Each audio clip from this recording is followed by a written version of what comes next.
It's 7:02. I didn't forget the record this time, so recording in Yay. progress. Here we go. All Let's right. go. Well, let's go. Let's talk about the summer. Quick trivia fact. It is 98 days until June 1st, when we feel like that just is the first date and an indication of the summer. So even if you're not coming until later in the summer, but June 1st is just 98 days away. But I want to say hi to everybody. Welcome, welcome. Thank you for joining us tonight. My name's Amanda Macaluso. I am the Girls Camp Director. I have filled a number of positions over the years. Originally from Australia, I came over to work at this amazing, awesome camp for just 1 year. And this summer, I will be celebrating my 30th year. And my name is Bill Hinton. I'm the new Boys Camp Director. I've been a Y Camp Director for over 20 years. I've been all around in Texas and south of Grand Rapids in Michigan and Oklahoma and all sorts of places. One wonderful thing and my connection to Hayo-Went-Ha is I'm a Hayo-Went-Ha parent. This is going to be my son's 7th year. He's going to be an LC, Luke. And so I have this great Hayo-Went-Ha connection. Awesome. And I would like to just give a quick show of hands, or if you could pop in the chat if this is your first year, or maybe just pop in the chat whether it's your whatever year. We'd love to hear and see what year, how many years you've been coming to Hayo-Went-Ha. We also want to put in the chat your email. If you would like me to email this presentation to you at the end of it, we're happy to do that as well. So just pop your email in the chat. And then one last quick thing, and you can think about it as we're chatting, but we want to see in the chat, what is the thing or the activity that you are most looking forward to this coming summer? Yeah, so we're going to use that chat to do a couple of things. So we'll save this chat before we close out the presentation. So stick those things in there. Great. Well, I think you need to go to the next slide and then we'll kind of get rolling. So I want to talk a little bit about our core values. We use our activities and our wilderness trips to teach as vehicles to teach our YMCA values of caring, honesty, respect, responsibility, inclusion, teamwork, and environmental stewardship. And so we are through our values, we are trying to make life richer.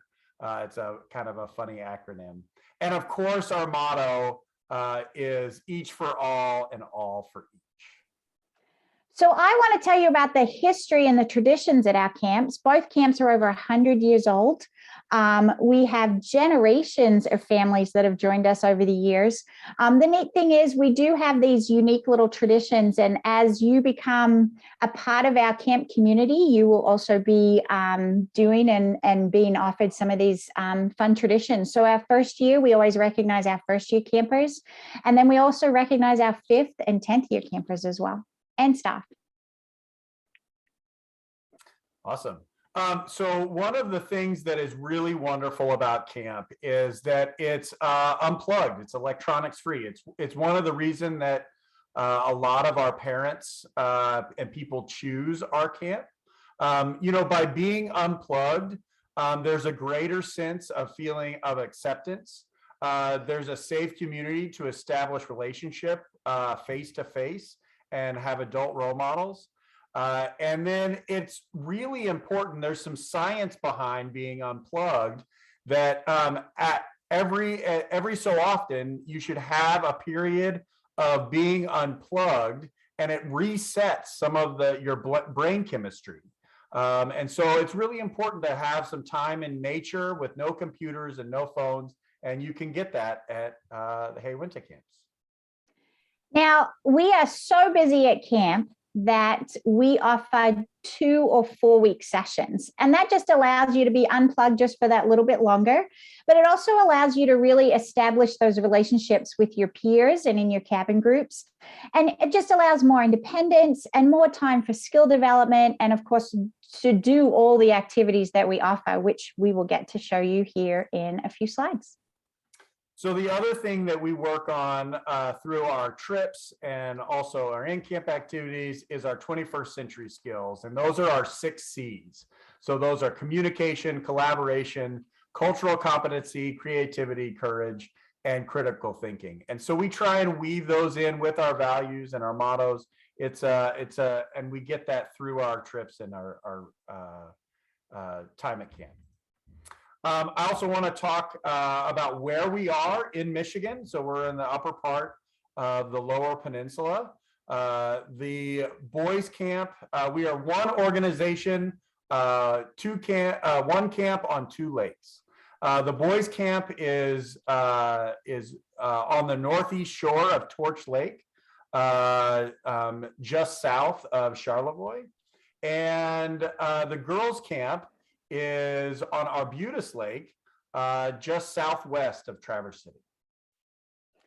All right, a little bit about Arbutus. So we've got, like Bill said, we're right on Arbutus Lake. We've got about a half-mile of shoreline, so lots of waterfront activities happens at Arbutus.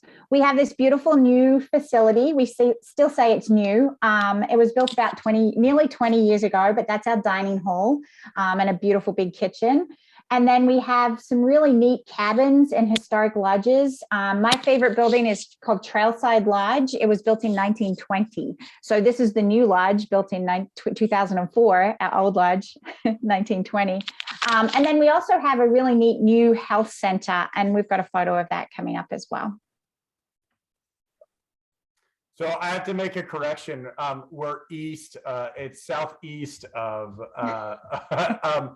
Dave DeLuca will get mad at me and says I don't have a compass. So Arbutus is southeast of Traverse City. YMCA Camp Hayowentha is on Torch Lake. Like I said, we have 640 acres. We have historical cabins and lodges, a beautiful health center. We have this unbelievable shore on Torch Lake, and so we're just really proud of that. So that's our facility. So what do we do all day? We have an action-packed day. It's fun-filled. It's different options and variety of programming, and some of the activities are here on this slide as well. But the first thing if you would like, it is optional. But the first thing we like to do every day is jump out of bed and jump in the lake. If you do that every morning, you get a polar bear certificate. So that's something fun. We raise and lower the flags every morning, and it's a good time to get some singing happening and some announcements. Breakfast, lunch, and dinner you can see in the right times of the day. In the mornings, we have more of a cabin time activity. So as a cabin group, we'll get together as a cabin group and do some activities. And then in the afternoon, it's more of an individual choice time. So you would get mixed, not necessarily mixed, but you will choose an activity from, again, some of these offerings off to the side. And you could meet campers from other cabins. So it's more of an individual choice. You can swim every day if you like. We have the waterfront open and other options if you don't want to swim. And then evening activities, they're fun-filled. They could be individual choice. They could be a group activity. It could be a division group. It could be an all-camp game. It could be a theme. It just kind of depends on what our program directors have in store for us. And Tucker is the program director at the Torch Lake site. So he's got lots of things up his sleeve to keep us busy and entertained throughout the day, and our evening rolls around very quickly and lights out about 10 o'clock. One of the big things and one of our program offerings that we're really proud of is our wilderness adventure. So every cabin in every age group will do an overnight wilderness adventure of some type.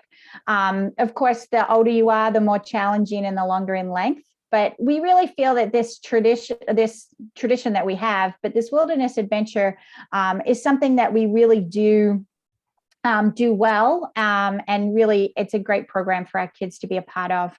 we want to make sure that wherever we go, which is national parks and state parks throughout Michigan and Southern Ontario and Alaska, we want to make sure that our campers are prepared for their trip. So we'll go through a lot of things before they go on their trip to make sure that they know how to use the equipment, where, you know, they'll see the maps, they'll know what they're doing every day, they'll do a little practice. The older campers will do a practice. And then we're also wanting to make sure that we do our Leave No Trace program. We want to make sure that we're educating our campers and our staff when they're out in the field to make sure that we're looking after the environment as well. So I'm going to keep on talking. There's a few slides coming up with all the programs that we offer here at our Arbutus site. If you want more information, please jump on our website and take a look. And if you have any questions at all, please do reach out to me. I'm happy to answer any questions that you might have that we may not answer tonight. So third grade is where we start, and our third graders stay in an area of camp in a hammock forest. So they're not too far away, but that's their first introduction to our camp, our wilderness camp program. Trailblazers finishing fourth grade head off for an overnight just nearby, and they do a canoe trip in that afternoon along the Boardman River. Sleeping Bear Dunes, one of the most beautiful national parks in the country, is where our fifth graders go. They go for 2 nights and 3 days. The sixth grade program is where campers can start choosing between 2 or 4 weeks. So 2-weekers do a canoe trip on the Osable River, which again is not too far from our camp. And the sixth graders that are here for 4 weeks, they head up to the Pictured Rocks and they hike for about a week up in the Pictured Rocks. Seventh graders, there's a couple of options. We have a hiking option in the Porcupine Mountains and then a biking option. So they go from Grayling all the way up to the Chiquamanon Falls. And in order to get to the UP, we catch the ferry over to Mackinac Island and we do a little ride around the island and then head up to the UP from there. We have a 2-week option for our 7th and 8th graders. They head off to the Manitou Island, North Manitou Island, actually. 4-weekers for the 8th grade, 8th and 9th grade, they head off to R Royal, which is a national park in the middle of Lake Superior. They hike for 2 weeks. So you can see it's starting to get a little longer and more challenging. They hike about 100 miles in that 2-week period. We also have a 2-week option for our older girls, and they kayak up in the UP for 3 days. Our 9th graders head off to Killarney Provincial Park, and Gina and I got up very early this morning to book our permits for the Killarney sessions for this coming summer, for second session. And then the ultimate last program that we offer for our campers is our trip to Alaska. So we do use an outfitter out in Alaska. They fly to Juneau, catch a ferry to Haines, and they're hiking and sea kayaking and ice climbing and more hiking for 3 weeks out in Alaska, which is quite the trip. So, but again, please let me know if you have any specific questions about any of the programs we offer at Girls Camp. Perfect. So I'm going to go into some of the specifics about Boys Camp. Again, we also start with 3rd grade.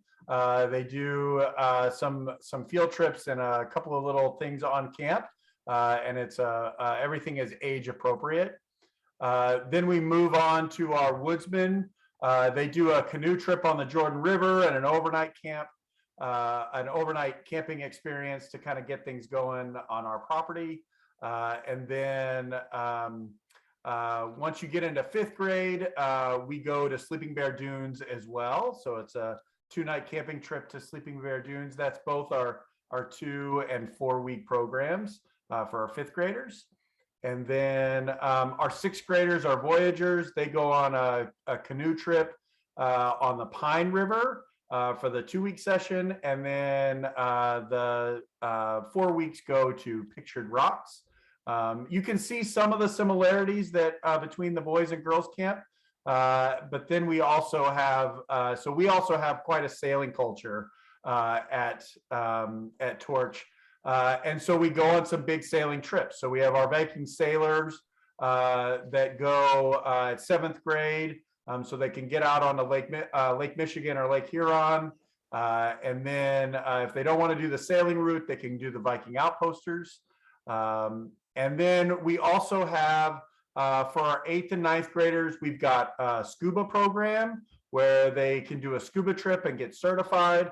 And we also have that Isle Royal trip as well that's doing 100 miles of hiking. That's really one that I want to do. Hopefully I can get it done this fall. And then we go into the next step in the sailing is the helmsman. I know that blonde kid on the that's steering the boat. That's my son. Pretty exciting. So that's an 8. It's a longer sailing trip for our 8th graders. Then we've got our navigators, which are they do an even longer sailing trip. It's almost it's 15 days. And then our bush rangers are also doing the Killarney trip, and we get our permits on Friday for our 7 a.m. 7 a.m. And then we've got our Alaska trip. We actually fly out together with the girls.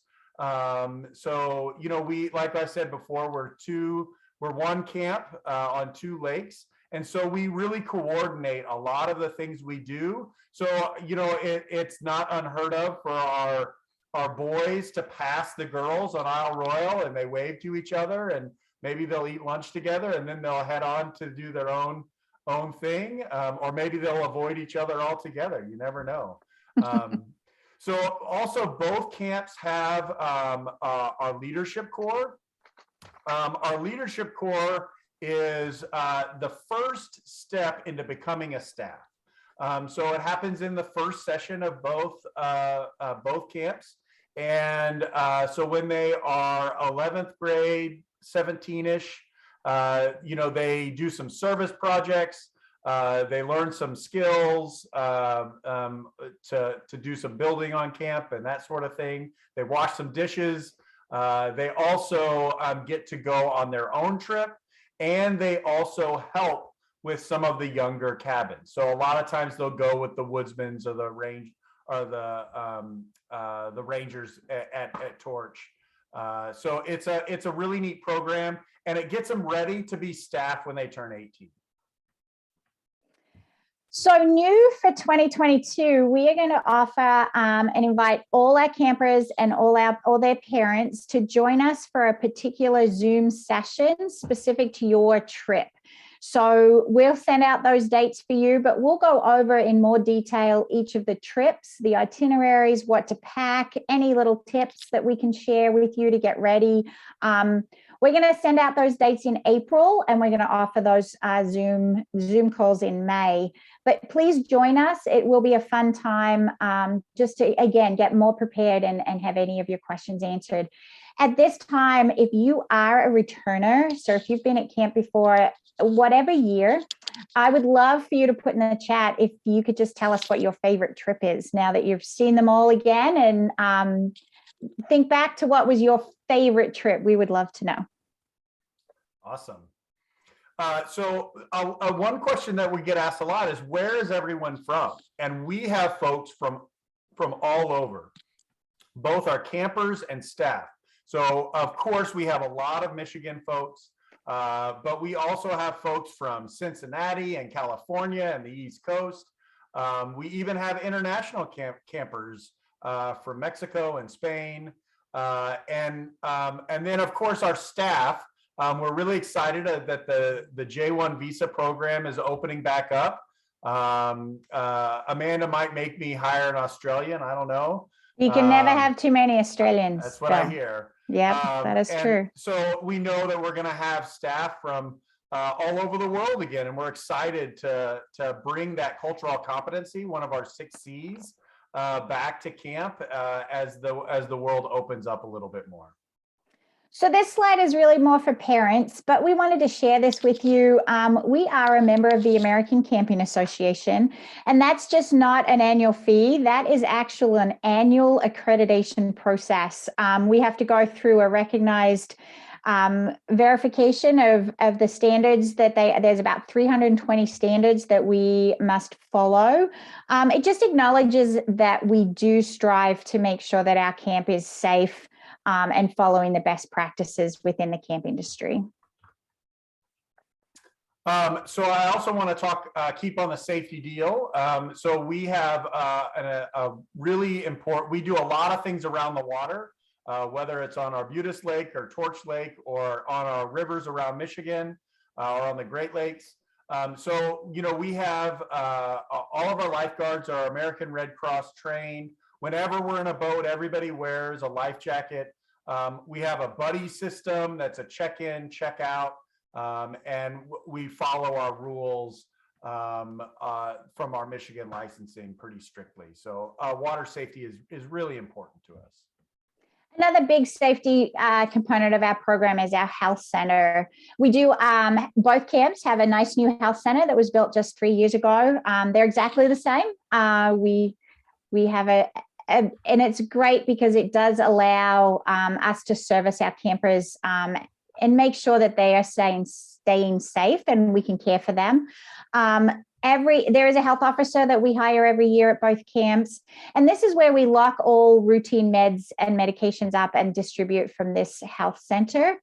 If anything comes up and we feel that our camper or your camper needs to head off to get additional medical treatment, we will make sure that we call you and let you know. You're going to be part of that decision and help us make some of those decisions if we need to. But we're very lucky. Our both camps are very close to really good facilities.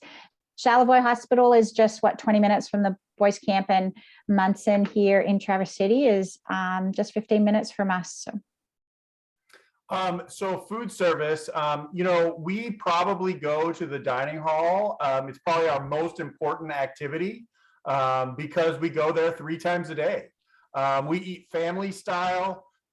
We have a varied menu that is camper friendly. We have a salad bar at lunch and dinner. You know, it is a fun, wild place with singing and songs, and sometimes we have to like manage the chaos. But hopefully we're also teaching manners and things like that.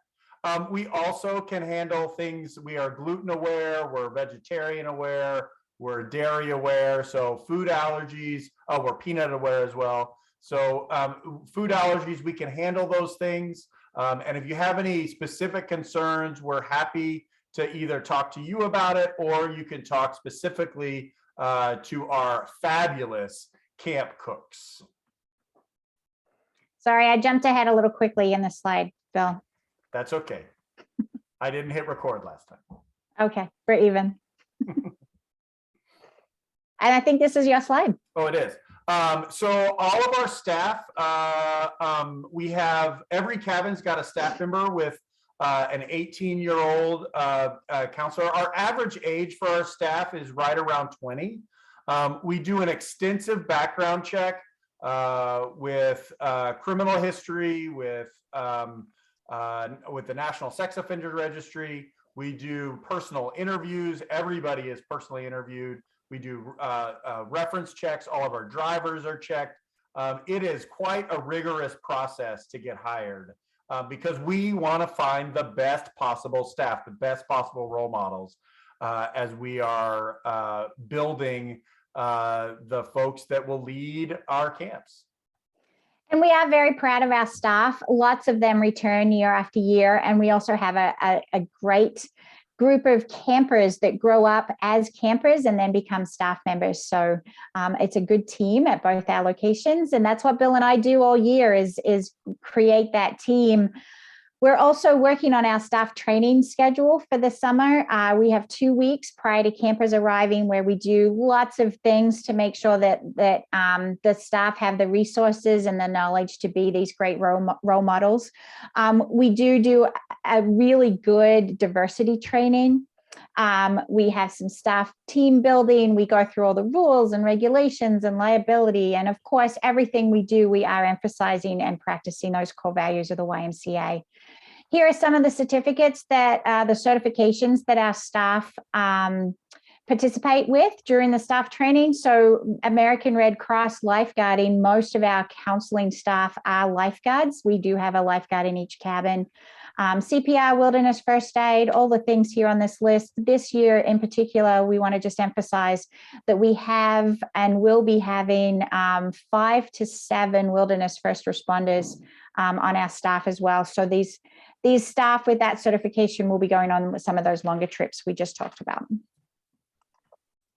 So communication at camp is important. Though we are electronics free, we try and provide a one-way window for parents. So we try and put up pictures for you to look at what's going on. Now, of course, you know, a camera will go out on the trips and we won't be able to upload those until they get back because we're not sending a laptop out on a trip.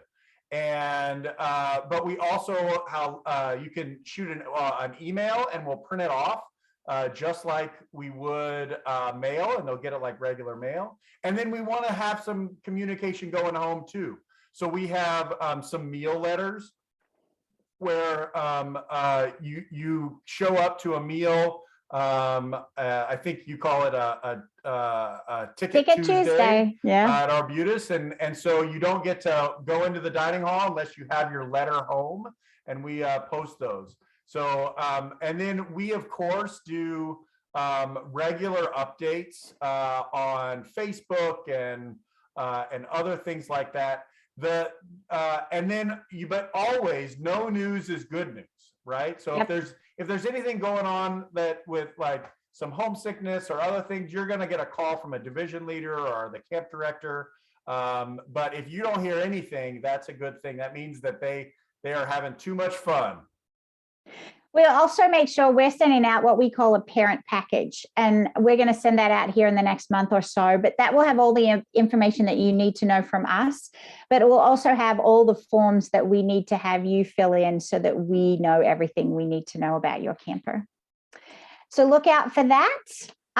So here we are wrapping up our presentation, but we're not ready to finish it. We would love to have any questions from the chat, and we can certainly talk about any questions that you might have. Just before we get to the questions, I just want to shout out to Jim Austin. We all know Jim Austin, right? If you've been a camper before. So do you want to say hi, Jim? Of course I want to say hi, and I want to say welcome home to everybody.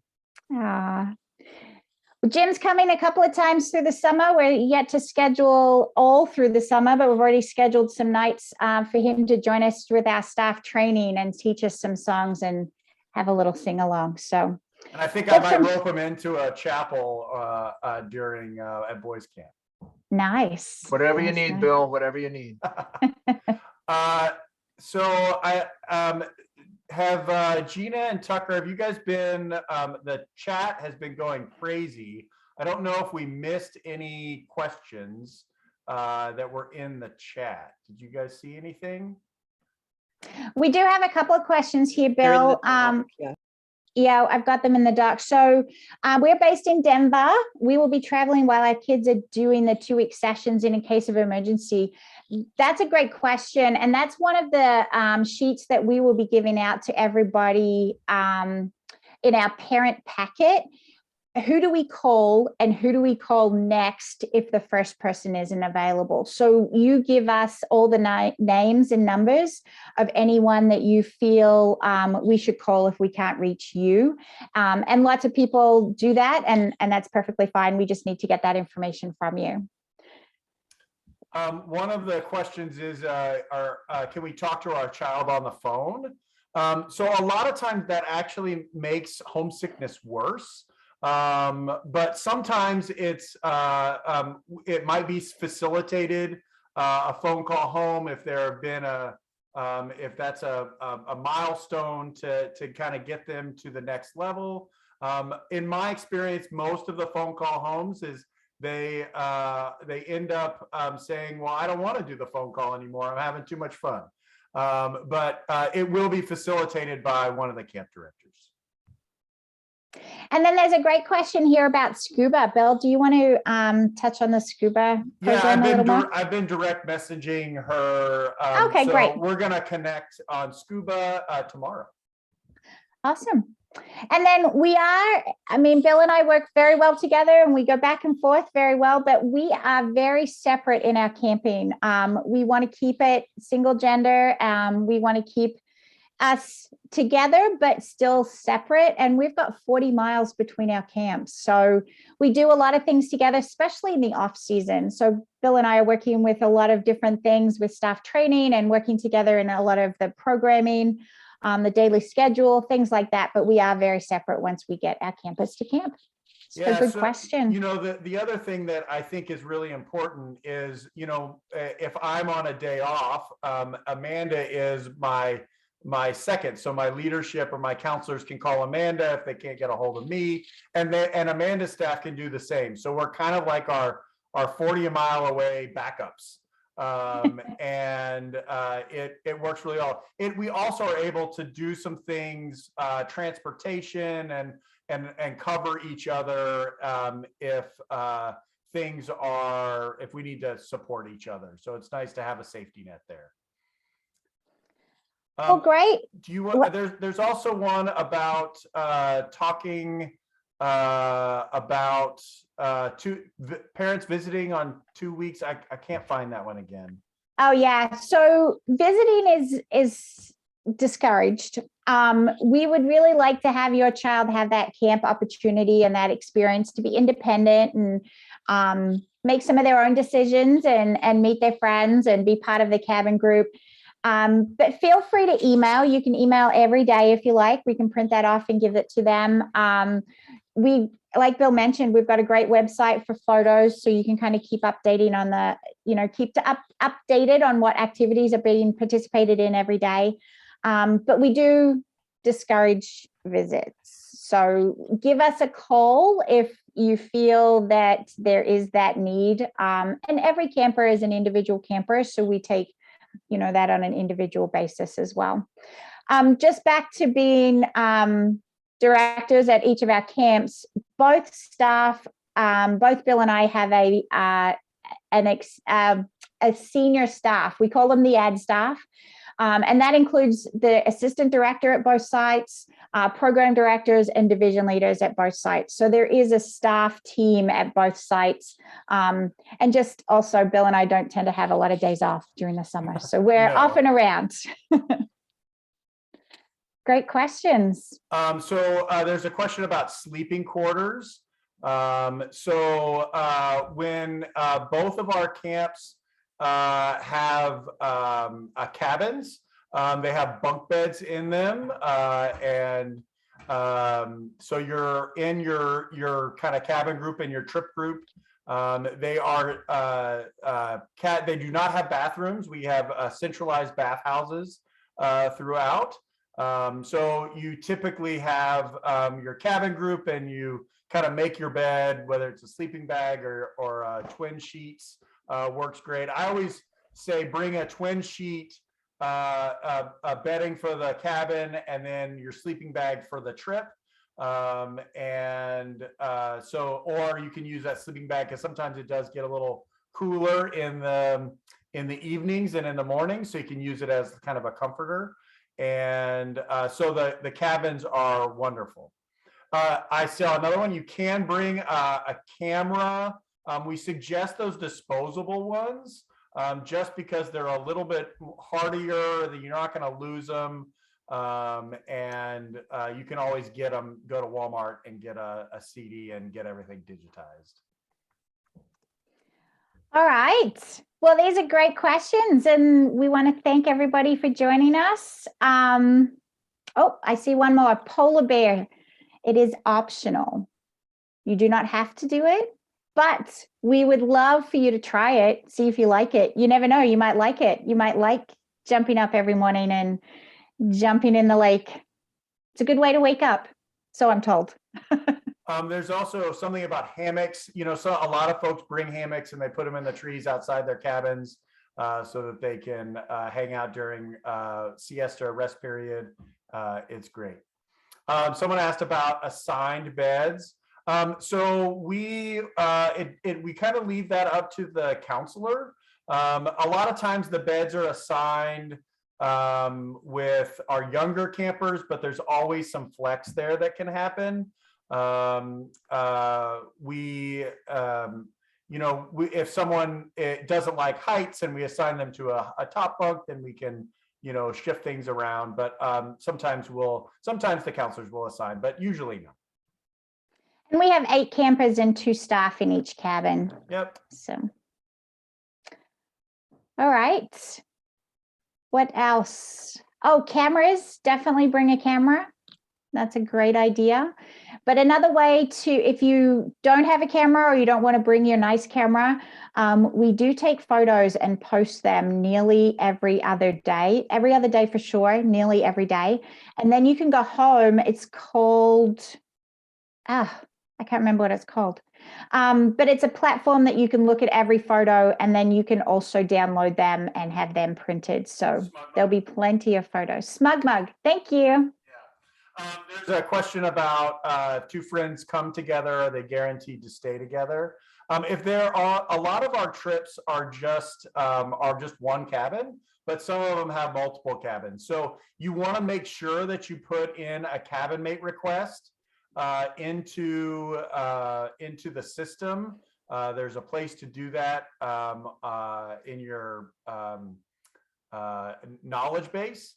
And you want to, and we do everything we can to make sure that that happens.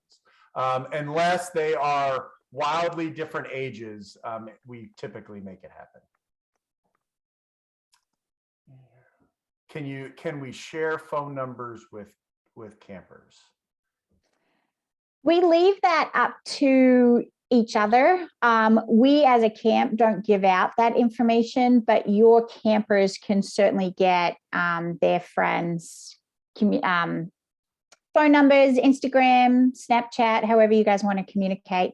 That is definitely up to you to continue that relationship and that friendship after camp. So for sure, but that just doesn't come from us. And our staff will not give out their phone numbers to the campers. So any communication with staff can happen on the Facebook or Instagram, the camp accounts. There's also we know our counselors ahead of time on arrival. So for the most part, sometimes you might, like Amanda has already announced who our Alaska counselors are. But a lot of times during staff training, we are evaluating where we want to place folks. People change their mind and want to do a long hiking trip or not a canoeing trip, or maybe they hurt their ankle and can't do 100 miles, but they can do a canoe trip. So we do our trip planning about a week before, and our cabin assignments a week before the deal. So you might know, but probably not. And that's half the excitement. You roll down the driveway and you get greeted by your counselor, and then you get to know who they are. There's another great question about transportation from the airport, and we do have that option. We have what we call a welcome packet. So that is online and on our website, and you can sign up for a welcome packet. That includes transportation to and from the airport, and then we will let you know when your camper has arrived at camp. And if they're unaccompanied minor, we will make sure that we go and be at the airport with them until we've passed them on to the airline to head to you. There's a question about pre-camp local meetups. I think that's our road show that we normally do. Well, we've decided this year to hold off one more year on our road show.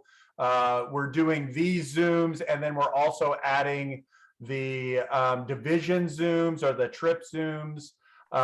We just didn't feel comfortable getting a whole bunch of people together. When we were planning these, we were like, Omicron was really ramping up. And so there's a lot of planning that goes into that. we really hope to get back to those next year. We love meeting everybody in person, but for now we want to make sure that we want to keep people safe so that everybody can come to camp. All right. Well, I think this is nearly all, if not all, our questions. So at this point, please feel free to reach out. We would love to answer any of the other questions that you might have. We are very excited for camp. We have just 98 days until June 1st. So things are happening very quickly, and it'll be here before you know it. Amanda and I are going to stay on if there's any kind of residual questions, but you guys can have a great rest of the evening, and we're so glad to see your shining, happy faces.